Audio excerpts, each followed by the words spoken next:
तुम भी न, यह क्या पिताजी की जरा सी 12,000 रुपये की पेंशन के लिए इतना माथापच्ची कर रही हो? अरे, इससे ज्यादा रुपये तो हम तनख्वाह के रूप में एक कर्मचारी को दे देते हैं।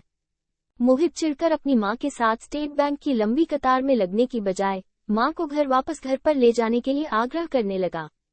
वैसे मोहित ने सच ही कहा था, करोड़ों का बिजनेस था उनका, लाखों रुपये तो साल भर में यूं ही तनख्वाह और भत्ते के नाम पर कर्मचारियों पर निकल जाते हैं, फिर मात्र 12,000 रुपये प्रतिमाह की पेंशन पाने के लिए स्टेट बैंक की लंबी कतार में खड़े होकर पेंशन की औपचारिकता पूर्ण करने के लिए इतना समय व्यर्थ करने का क्या औचित्य?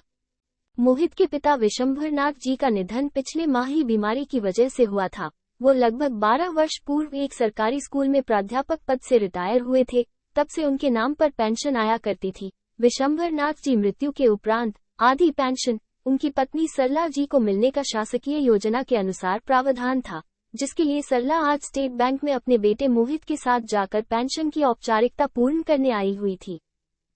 उस दिन मोहित के बेटे कुशाग्र का 8वां जन्मदिन था। उसने अपनी दादी से साइकिल की फरमाइश की थी। सरला के खुद के बैंक अकाउंट में पैसे नामात्र के ही बचे थे, उनकी पेंशन अभी शुरू नहीं हुई थी, इसलिए उन्होंने मोहित से 10,000 रुपये मांगे।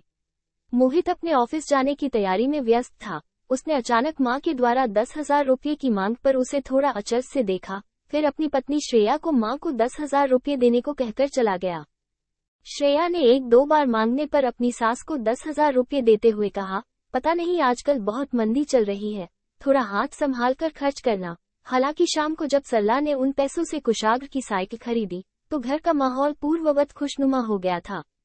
अगले हफ्ते मोहित की बड़ी बहन उषा 2 दिन के लिए मायके आई थी। जब तक विशंभरनाथ जी जीवित थे, सरला को कभी पैसे के लिए किसी से पूछना नहीं पड़ता। वो खुद ही अपनी पेंशन से एक रकम निकाल कर सरला को दे देते थे।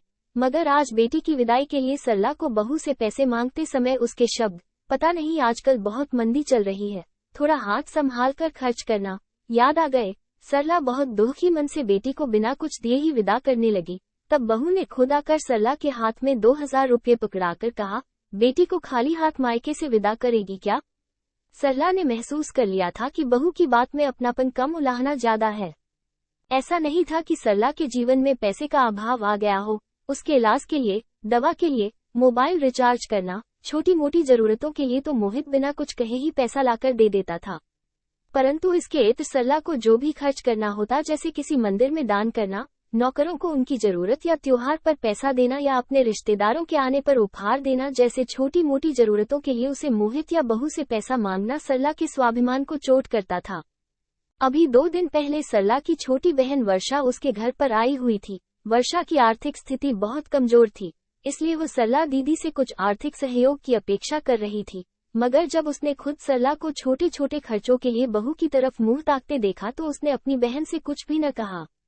आज जैसे ही सरला के मोबाइल पर पहली बार स्टेट बैंक का SMS आया, सरला ने आश्चर्य से मैसेज खोलकर देखा। पिछले 6 महीने की पेंशन 72,000 रुपये उसके अकाउंट में क्रेडिट होने का मैसेज था। वह सरला नजदीक के ATM से 10,000 रुपये निकालकर जब सरला घर आ रही थी, अपने ही बेटे की करोड़ों की संपत्ति से ज्यादा वजन आज सरला को अपने पति की पेंशन से निकाले 10,000 रुपयों में लग रहा था। सरला का आत्मविश्वास और कदमों की चाल ही बता रही थी कि पेंशन को सम्मान निधि क्यों कहते हैं। कहानी अच्छी लगी हो तो चैनल सब्सक्राइब करें, शेयर करें और सपोर्ट करें। Thank you.